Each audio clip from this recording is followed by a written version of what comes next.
Welcome back, everybody. It is Rudy with Alpha Investments. And today, we got to talk about it. You're not going to believe it. We got to talk about it. Have you seen Ixalan prices? Have you guys seen it? Well played. Look, we got to talk about the numbers. Shit's doing good, man. I mean, I was looking at everything, and I got to admit, I got on my high-performance spreadsheet on this brand new piece of paper. And, I mean, 3 mythics over $10. It's pretty weak and crappy, right? In theory, right? 9 rares over $5 a piece, of which half of those 9 rares are $10 and above. Holy testicle Tuesdays. This is flipping impressive, man. So we're like, what, 2.5 weeks? That was Dino Rudy, by the way. Do you guys like Dino Rudy? We're like 2.5 weeks past release, and the numbers are flipping strong, man. I mean, I'm not even selling singles of the set of like the rares and mythics or anything. I've got some bulk commons and everything. But listen to this, by the way, just for a fun fact for you guys. So even on the patrons and the people who are buying the boxes from me, my total Ixalan sales. No, I'm not going to give you the exact number of boxes, but get this. So I know it kind of makes it out of context, right? So 30% more, the patrons who normally buy boxes on like a new set or a new release, 30% more than the last 2 sets in a row are actually buying full cases versus 1 or 2 booster boxes.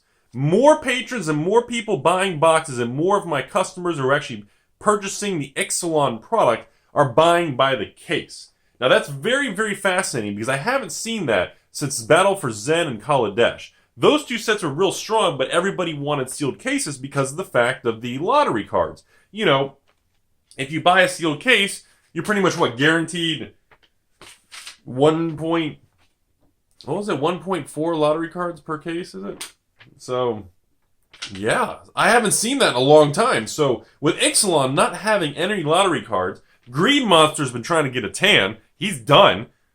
People are buying more case orders from me than just single and double and triple booster boxes, which is the most unbelievable thing I did not see coming. I thought it was going to be the other way around. I thought more people were going to want to buy Ixalan sealed product, but at a lower quantity amount since there was no drive to try to get the super rare. Oh my, I got to hit it big, guys. I got to hit it. Kind of that whole creepy, that kind of craziness, And I was like, man, it's like completely inverted to what I thought.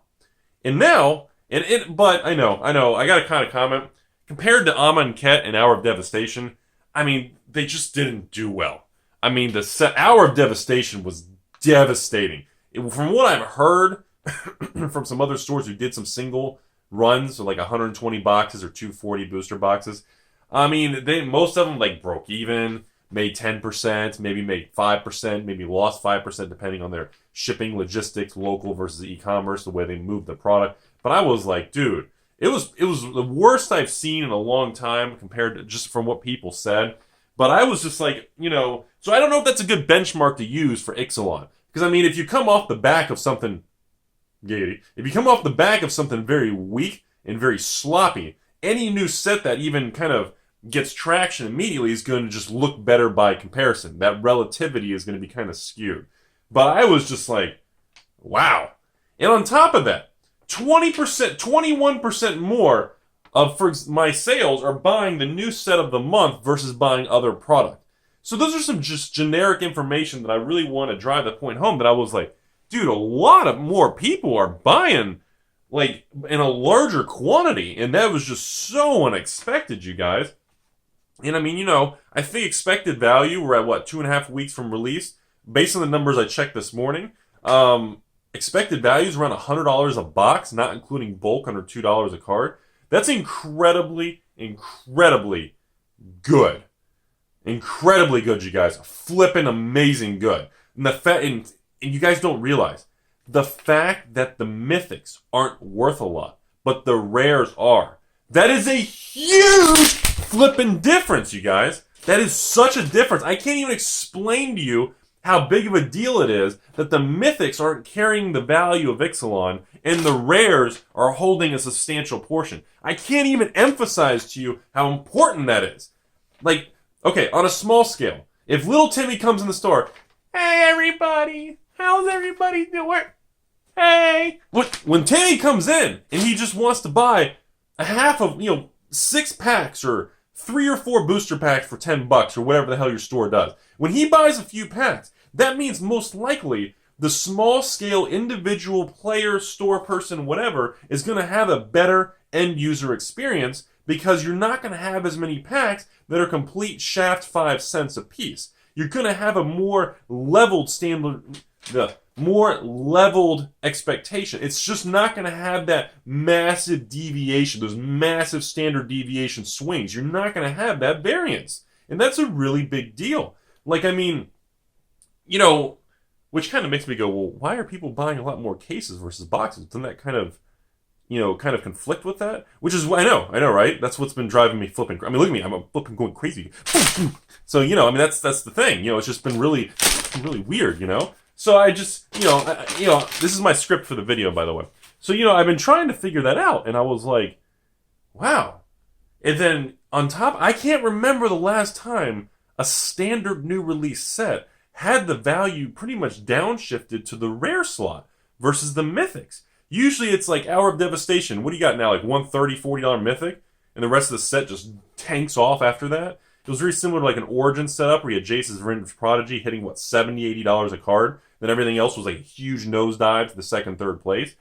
So, but to have a new Ixalan thing doing this, I'm just blown away. I don't know if anybody else is feeling the difference. I don't know if it's just, me looking at raw data, but it's just a really cool thing. Like, it gets a well played, Watsy. I mean, dude, hashtag Watsy tingling. I mean, it's wow, it's good. To be out a few weeks and we have an expected value holding it almost $100 a box without the bulk. We've got the rare value higher than the mythic value, which means more people are going to get more it's going to happen more frequently versus having 1 pack and 99 shit packs. We've got like 50 decent packs and 50. You've got more, the ratios are a lot more absorbable. They're a lot more you can swallow it a lot easier. You know what I'm saying? It's just really cool. And then, I want to swing to one last thing. I'm still not, and this is just a personal opinion, the dinosaurs, pirate, art, the theme, it's not a major thing for me. I'm an old school dude, I got my little walker over here and I yell at the cars when they go too fast down my street. I'm one of those people, But Ixalan's, it doesn't really connect to me into creating any form of nostalgia or anything special. But I actually think this might be the first set since like a Kaladesh, or even before then, that people are actually maybe going to have some connections to on a longer period of time. Of, hey, I started when Ixalan came out. That was a lot of fun. I really enjoyed that.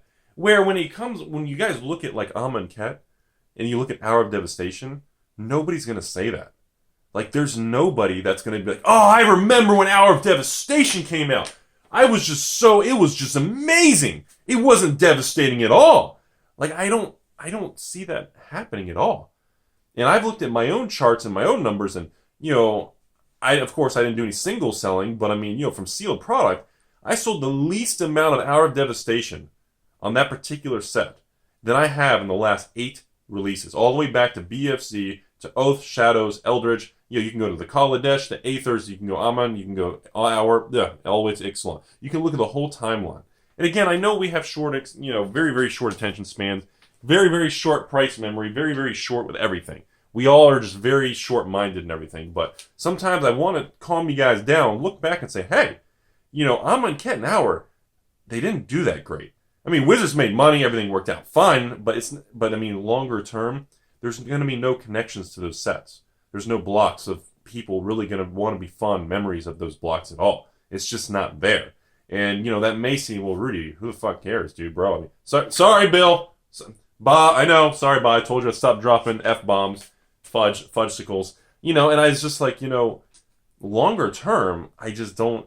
And, I know some people are going to say, well, Rudy, is because, quite frankly, the sets were just shitty. Well, Rudy, quite frankly, it's just the invocations. I mean, they're just garbage looking. Well, Rudy, it just, quite frankly, they did the Egyptian theme. They just did a bad job at it. There's a lot of different perspectives and arguing on why it turned out that way. But it turned out that way. You know, and then when you look at Ixalan, you're going, holy shit, look at the prices, guys. I know it's the large set, and Hour of Dev was a smaller, but holy hell. And that's all I really have to say with the video, because I just feel the previous block is going to be very forgettable. And of course, there's going to be contrarian investors and players out there that say, well, if that's that forgettable, nobody wants it, there could be opportunity down the road. It's always a way to, you know, that contrarian spin, but honestly, I don't know about that. But the thing is, that's all I got for this video. Very calm. Just wanted to give an update on Ixalan because I was just, you know, I've been following it. And when I saw, you know, the Vraska card, when I saw the blue search flip card, and then when I saw, good lord, hostage take, when I see these card prices, I mean, they didn't go up a little. I mean, these dudes just moved with a vengeance, man. We're talking Ixalan Part 3, Die Hard with the vengeance, man. These cards are just animals. And, you know, I looked at the volume and the debt people are buying them. The transactions are moving. You look on eBay, the Soul. I mean, they are selling at these prices. They are moving. The actual velocity of speed, the movement of the cards, the rate of change is very, very strong. Showing a very, very healthy market, which makes me say it turned out to be a major hit. Like, I thought Ixalan was going to do good. I told you guys that, but I think it really is doing good. Sales-wise for singles and sealed, from the distributor, from the store, all the way to the Wati level. The whole thing, the whole game board is doing real well, you guys. So that's all I have for this video. I just really wanted to comment that because I just been blown away by it. I want to just take a step into this and just really mention to you guys that, damn, dude, sometimes when things just go well and the market just functions properly, it's a beautiful thing. It really is a beautiful thing. Sometimes, some things, it's just a beautiful flipping thing. I hope you guys enjoyed the video.